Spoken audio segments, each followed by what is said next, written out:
Hello दोस्तों, आप सभी का स्वागत है जीतू भैया की क्लासेस में। जीतू भैया की क्लासेस में आज हम डिस्कस करेंगे class 10th polynomial. First of all, what is polynomial? Polynomial is an expression. Polynomial क्या है? एक एक्सप्रेशन है। जब भी हम अलजेब्रा डिस्कस करते हैं तो अलजेब्रा में दो चीजें होती हैं। क्या क्या? एक एक्सप्रेशन और एक इक्वेशन। एक्सप्रेशन का मतलब क्या होता है? हम कोई वैल्यू किसी को असाइन कर रहे हैं, और इक्वेशन हम दो एक्सप्रेशंस को जब आपस में इक्वेट करते हैं तो वो क्या बन जाती है? Equation. As a name indicate equation, equate plus I O N. That means हम दो वैल्यूज को या दो एक्सप्रेशंस को आपस में क्या कर रहे हैं? इक्वेट। यानी जिस एक्सप्रेशन में इज इक्वल्स टू समथिंग आता है उसे क्या कहते हैं? इक्वेशन। और जिसमें हम वैल्यू सिर्फ और सिर्फ असाइन कर रहे हैं उसे क्या कहते हैं? Polynomial. Polynomial is an expression of one variable with power as a whole number. सारी की सारी पावर किसमें होनी चाहिए? होल नंबर में। इसलिए पॉलिनोमियल कोई भी एक्सप्रेशन अगर इस फॉर्म में है तो उसे हम क्या कहेंगे? Polynomial. Polynomial is written as p of x, यानी कि जिसकी भी टर्म्स में हम पॉलिनोमियल एक्सप्रेस करना चाहते हैं वो हमें यहाँ पे मेंशन करना है, ताकि हमें पहले ही पता चल जाए polynomial in terms of x की बात हो रही है। an x की power n plus an minus one x की पावर n, तो कोई भी एक्सप्रेशन अगर इस टर्म्स में है तो उसे क्या कहेंगे? पॉलिनोमियल। उसे क्या कहेंगे? Polynomial. Now where a n is coefficient of x की पावर n, यानी जो भी वेरिएबल के साथ लिखा हुआ होता है उसे क्या कहते हैं? कोफिशिएंट। सिमिलरली ए एक्स की पावर n का कोफिशिएंट क्या है? यहाँ पे a n. X n minus one का कोफिशिएंट क्या है? A n minus one. X की पावर n माइनस टू का कोफिशिएंट क्या है? A n minus two. X square का कोफिशिएंट क्या है? A two. यहाँ पे मेरे पास बहुत सारे टर्म्स हो सकती हैं, इसलिए मैंने बहुत सारे टर्म्स को ए बी सी डी से डिनोट नहीं कर सकता, इसलिए मैंने a n minus one, a n minus two subscript method का यूज किया। नाउ पोलिनोमियल को हम बहुत सारी तरीके से कैटेगराइज कर सकते हैं। यहाँ पे हम डिस्कस करेंगे पोलिनोमियल को हमने किस से कैटेगराइज किया है? By using degree. First of all, what is degree? Degree is the highest power of polynomial, then it is known as degree.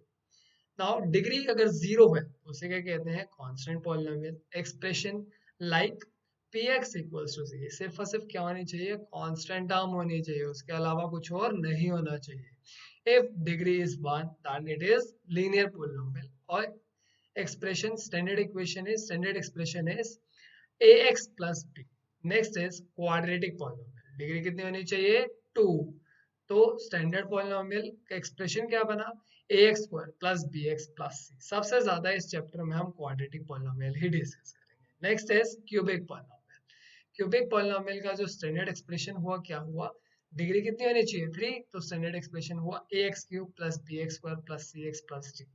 अब इन सब में ए हमारे पास हमेशा क्या आना चाहिए? Non zero. क्यों? क्योंकि वो हमारी जो मेन पावर है उसका कोफिशिएंट है। अगर वो जीरो हो जाएगा या टर्म क्या हो जाएगी? हट जाएगी, तो सिर्फ क्या रह जाएगा? B x plus c. That is a linear polynomial. इसके अलावा बी सी जीरो हो या नॉन जीरो नंबर हो, हमें कोई इम्पेक्ट नहीं पड़ेगा। यहाँ पे हम हमेशा क्या ध्यान रखेंगे? कंडीशन है a is always not equals to zero, यानी ए जीरो नहीं होना चाहिए।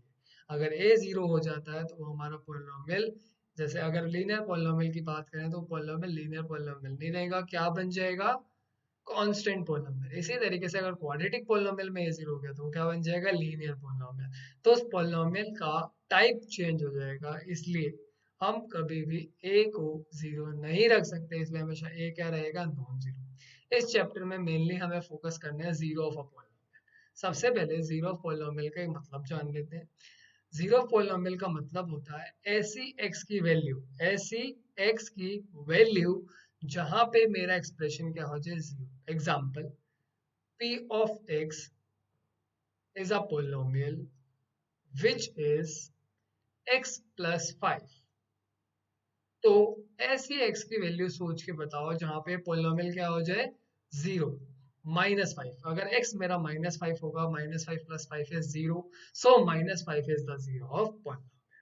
Zero of polynomial are those values of x where polynomial is zero। तो x की कोई भी वैल्यू जहां पे polynomial जीरो हो जाए उसे क्या कहते हैं? हम zero of polynomial।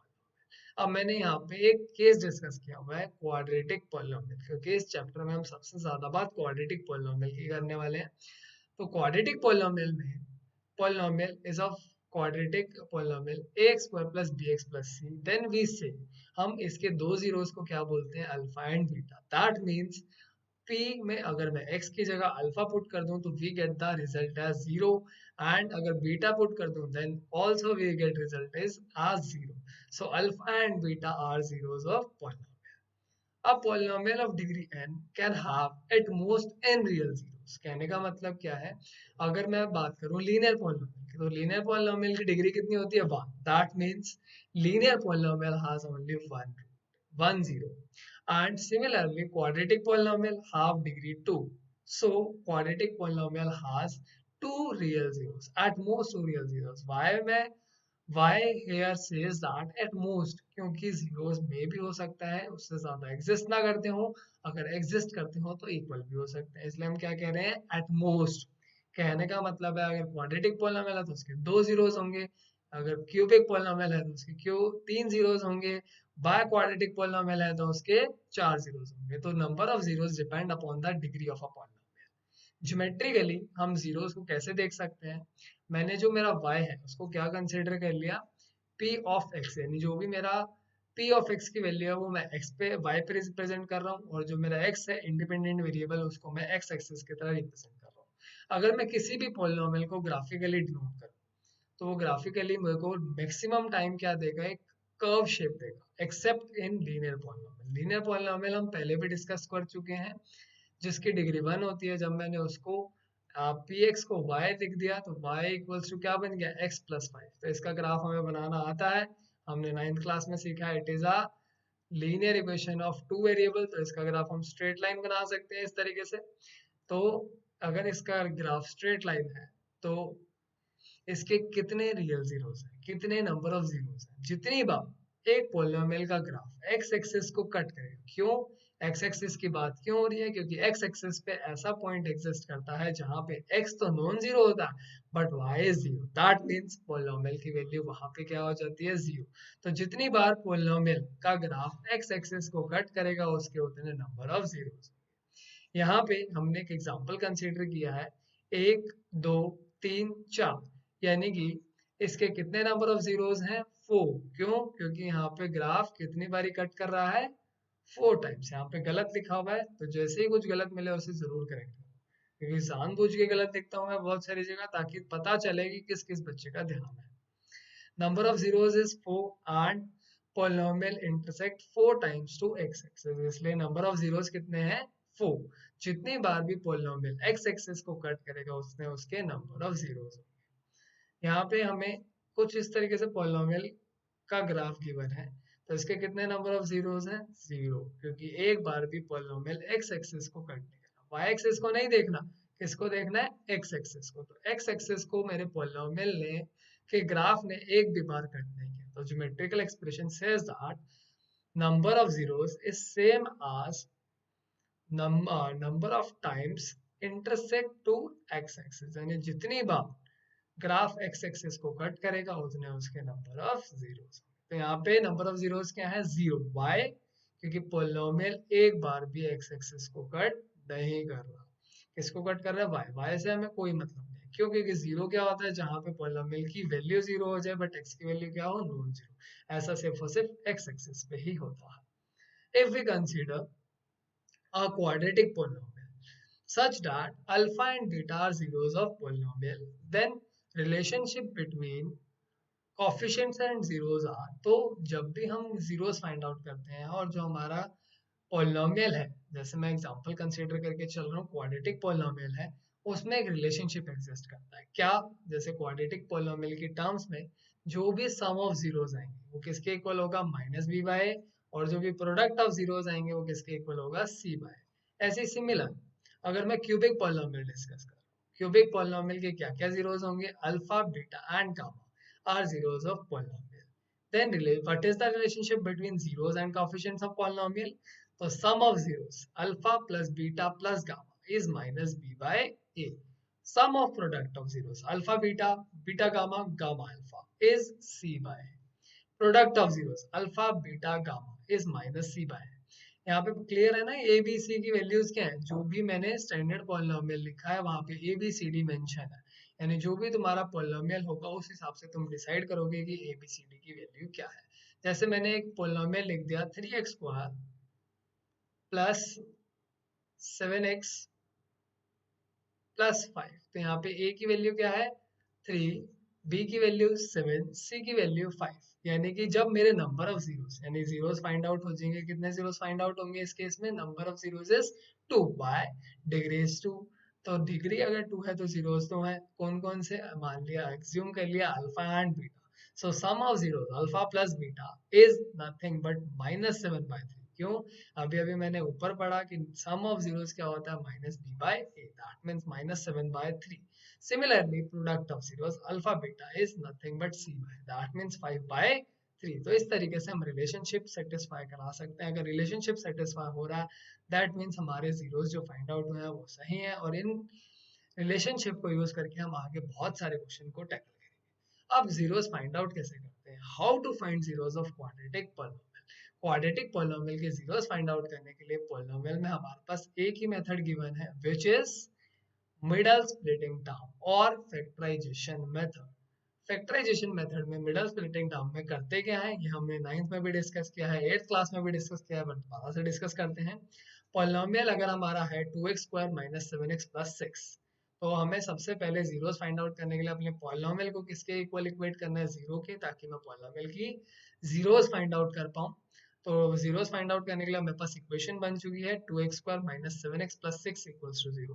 Mid term splitting कुछ रूल्स को ध्यान में रखते हुए करनी है, क्या कि फर्स्ट एंड लास्ट टर्म का product, first and last term का प्रोडक्ट का जो भी प्रोडक्ट आएगा इस तरीके से स्प्लिट करना है कि -7 को की मल्टीप्लाई करके क्या है फर्स्ट एंड लास्ट टर्म का प्रोडक्ट आए, दैट मींस 12 आए, और ऐड करने पर मल्टीप्लाई करके क्या आना चाहिए 12, और ऐड करने पर क्या आना चाहिए -7।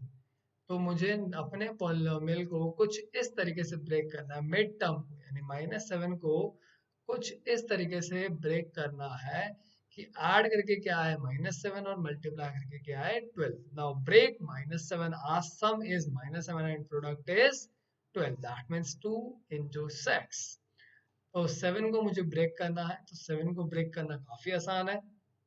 अगर ब्रेक करना नहीं आता तो जो भी हमारे को प्रोडक्ट करके चाहिए उसके क्या कर लो प्राइम फैक्टराइजेशन। जब प्राइम फैक्टराइजेशन करोगे तो तुम्हारे पास बहुत सारे नंबर आ जाएंगे, उन नंबर से क्या बनाओ कॉम्बो बनाओ, क्या बनाओ कॉम्बो। तो जैसे ही कॉम्बो कोई भी तुम इस तरीके से क्रिएट कर पाओ जब उनका जो सम है वो कितना हो जाए, जो भी हमें चाहिए दैट इज 7। जैसे यहाँ पे 2 और 2 का एक कॉम्बो हो गया और एक कॉम्बो 3 और 1 का हो गया, तो 4 एंड 3 -4 एंड -3 का सम कितना होता है -7 एंड प्रोडक्ट कितना होता है 12। तो इस तरीके से मैंने इस पॉलिनोमियल को ब्रेक कर दिया आज 2x² - 4x - 3x + 6 = 0। Now first to terms का पेयर बनाओ एंड लास्ट टू टर्म्स का पेयर बनाओ। फर्स्ट टू टर्म्स में क्या कॉमन है 2x, यहाँ पे क्या बच गया x, यहाँ पे क्या बच गया -2। अनदर टू टर्म्स में क्या कॉमन है -3, यहाँ पे क्या बच गया x, यहाँ पे क्या बच गया -2। तो इन दोनों टर्म्स में क्या कॉमन है x -2, यहाँ पे क्या आ गया 2x, यहाँ पे क्या बच गया -3, तो x -2 एंड 2x -3 = 0। तो यहाँ पे मेरी फैक्टराइजेशन हो गई है, मिड टर्म स्प्लिटिंग ने अपना काम कर दिया है।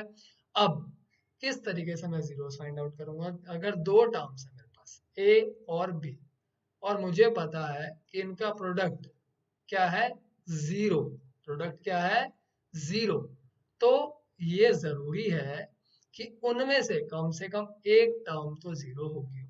अगर देखो यहाँ पे मेंशन भी है, अगर दो टर्म्स का प्रोडक्ट 0 है that means if and only if या तो a 0 हो या b 0 हो, दोनों 0 है तो बहुत अच्छी बात, बट एटलीस्ट एक दोनों में 0 होना कंपलसरी। इसलिए हमने क्या लिखा, इधर x -2 = 0 और 2x - 3 = 0। तो what is the value of x is here is 2 and next is 3/2। जैसा कि अभी अभी हमने पहले डिस्कस किया था, हम जब भी क्वाड्रेटिक पॉलिनोमियल के जीरोस फाइंड आउट करेंगे तो पहले जीरो को क्या बोल देंगे अल्फा, दूसरे जीरो को क्या बोल देंगे बीटा। तो मेरे पास दो जीरोस फाइंड आउट हो चुके हैं alpha and beta, that is our 2 and 3/2। Alpha is 2 and beta is 3/2। अब हमें क्या करना है, अपने जीरोस को वेरीफाई कराना है कि हमने जो जीरोस फाइंड आउट किए हैं वो सही है या गलत।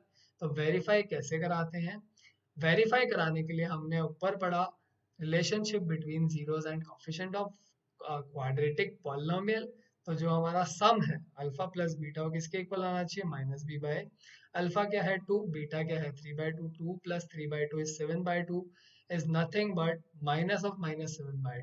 आप चेक कर सकते हो यहाँ पे b बाय ए, b की वैल्यू क्या है -7 एंड a की वैल्यू क्या है 2, तो माइनस ऑफ -7/2।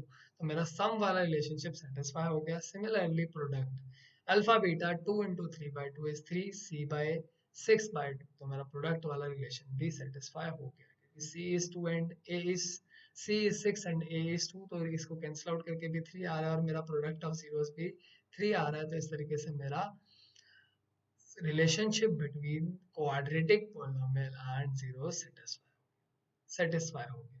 ओके, नाउ अब क्यूबिक पॉलिनोमियल की थोड़ी बात करने से पहले हम इंपॉर्टेंट क्वेश्चंस की तरफ ध्यान दे लेते हैं। अगर हमें सम एंड प्रोडक्ट पता है तब हम पॉलिनोमियल फाइंड आउट कर सकते हैं। ठीक है, अगर हम मुझे सम और प्रोडक्ट गिवन है तो मैं पॉलिनोमियल फाइंड आउट कर सकता हूँ। अगर मुझे sum and product of zeros given है तो मैं पॉलिनोमियल फाइंड आउट कर सकता हूँ। पॉलिनोमियल क्या होगा? X square minus s x plus P. अब ये एक पॉलिनोमियल आ गया जो कि मेरी गिवन कंडीशन को सेटिस्फाई कर रहा है। बट अगर मैं इस पॉलिनोमियल में किसी भी कांस्टेंट टर्म की मल्टीप्लिकेशन करूं तो मेरे जीरोस पे कोई इम्पेक्ट नहीं आएगा, यानी कि मेरे दो जीरोस के लिए मैनी पॉलिनोमियल्स एग्जिस्ट कर सकते हैं। मैनी पॉलिनोमियल्स बनाने के लिए क्या करना पड़ेगा? अपना जो भी पॉलिनोमियल आया x square minus s x plus c से उसको किसी भी स्केलर नंबर से मल्टीप्लाई कर दे तो कोई फर्क नहीं आएगा। सिमिलरली अगर मेरे पास पॉलिनोमियल के जीरोस गिवन है अल्फा प्लस बीटा, तो दो चीजें चाहिए हमें। कितनी? दो चीजें चाहिए अपना पॉलिनोमियल फाइंड आउट करने के लिए। क्या क्या? Sum and product. Sum is alpha plus beta, product is alpha beta, यानी जो भी तुम्हें दो जीरोस गिवन है उसका सम फाइंड आउट कर लो एंड प्रोडक्ट फाइंड आउट कर लो, then put in the expression x square minus s x plus p. तो तुम्हारे पास एक पॉलिनोमियल आ जाएगा जिसका जीरोस अल्फा एंड बीटा। जैसे example, find polynomial whose zeros are alpha beta, ठीक है, that is 2 and 3। तो sum is 2 and 3 का sum क्या होगा? 5। Product 2 into 3 is 6। तो पोलिनोमियल में सम कितना आ गया? 5। प्रोडक्ट कितना आ गया? 6। तो by using above expression polynomial is nothing but x square minus s x plus p. Now zeros के साथ थोड़ा और खेलते हैं। If alpha and beta are zeros of quadratic polynomial, हमें पहले से ही गिवन है अल्फा एंड बीटा इस क्वाड्रेटिक पोलिनोमियल के क्या है? जीरोस है। हमें क्या करना है? एक नया पोलिनोमियल फाइंड आउट करना है जिसके जीरोस हैं 2 alpha plus 1 and 2 beta plus 1। जैसे ही पोलिनोमियल फाइंड आउट करने की बात आई, हमें हमेशा पोलिनोमियल फाइंड आउट करने के लिए दो चीजें चाहिए। क्या क्या? सम एंड प्रोडक्ट, यानी जो ये दो नए जीरोस गिवन है, अगर किसी तरीके से मैं इन दोनों जीरोस का सम फाइंड आउट कर लूं एंड प्रोडक्ट फाइंड आउट कर लूं तो मैं एक पॉलिनोमियल फाइंड आउट कर लूंगा bye using above relationship x square minus s x plus P. यानी पॉलिनोमियल की वैल्यू क्या हो जाएगी? X square minus s x plus p. तो मेरे को दो चीजें फाइंड आउट करनी है, 2 alpha plus 1 and 2 beta plus 1 का sum and 2 alpha plus 1 2 beta plus 1 का सम। उसको फाइंड आउट करने के लिए मुझे अल्फा और बीटा पहले से ही गिवन है क्योंकि इस पॉलिनोमियल के जीरोस, अगर अल्फा और बीटा इस पॉलिनोमियल के जीरोस हैं तो वो रिलेशनशिप को जरूर सेटिस्फाई करते होंगे कि सम अल्फा प्लस बीटा किसके इक्वल होगा? माइनस बी बाय बी की वैल्यू क्या है यहाँ पे? -1, ए की वैल्यू 1। सो माइनस ऑफ -1 को सेटिस्फाई करेंगे तो alpha plus beta is 1 alpha beta. Product of zeros is c by c minus 2 by 1 is -2। तो मेरे पास अल्फा प्लस बीटा की वैल्यू आ गई है 1, अल्फा बीटा की वैल्यू आ गई है -2। अब इन दोनों को यूज करके मुझे एक नया पॉलिनोमियल फाइंड आउट करना है जिसके क्या जीरोस हैं? 2 alpha plus 1 and 2 beta plus 1। इनका सम किया तो क्या आया? 2 alpha plus 2 2 beta plus 2 plus 2। अगर फर्स्ट टू टर्म्स में से 2 कॉमन ले लूंगा, अल्फा प्लस बीटा की वैल्यू मुझे यहाँ पे गिवन है, अल्फा प्लस बीटा की वैल्यू मुझे यहाँ पे गिवन है क्या है? 1। तो अल्फा प्लस बीटा की जगह क्या लिख लिया? 1। We get 4, new sum is 4 and new product 2 alpha plus 1 into 2 beta plus 1 we get open the bracket by 4 alpha beta plus 2 alpha plus 2 beta plus 1. Alpha beta की value मुझे ये given है, कितनी है, -2, एंड अल्फा प्लस बीटा की value is 1. Substitute है, what we get, 4 into -2 plus 2 into 1 plus 1, that is -5. तो हमारे पास सम भी आ गया नया, दैट इज 4, एंड प्रोडक्ट भी आ गया -5. So new polynomial is nothing but x square minus sx plus p, that is x square minus 4x plus 5, sorry minus 5, x square minus 4x minus 5. अब कई बच्चे कहेंगे कि पॉलिनोमियल था, इसके zeros alpha and beta थे, हम इस पॉलिनोमियल को मिड टर्म स्प्लिटिंग से सॉल्व कर लेते और अल्फा और बीटा की वैल्यू आ जाती, एंड देन इसमें पुट करके इस new sum and new product find out कर लेते. अभी ये पॉलिनोमियल ऐसा गिवन है जिसकी मिड टर्म स्प्लिटिंग पॉसिबल है. ऐसा भी क्वेश्चन आ सकता है जब मिड टर्म स्प्लिटिंग पॉसिबल ना हो, इसलिए ये एक स्टैंडर्ड मेथड है जो कि हर टाइम काम आएगा ही आएगा, चाहे जो पॉलिनोमियल हमें गिवन है वो मिड टर्म स्प्लिटिंग से सॉल्व हो सकता है चाहे नहीं सॉल्व हो सकता. क्यों? क्योंकि रिलेशनशिप हमेशा सेटिस्फाई करेगा, that is alpha plus beta is minus b by and alpha beta is c by a. तो उसको यूज करके मैंने न्यू पॉलिनोमियल फाइंड आउट कर लिया. कुछ इस तरीके से ही आपने करना है. आज के लिए थैंक यू. देखते रहिए जीतू भैया की क्लास.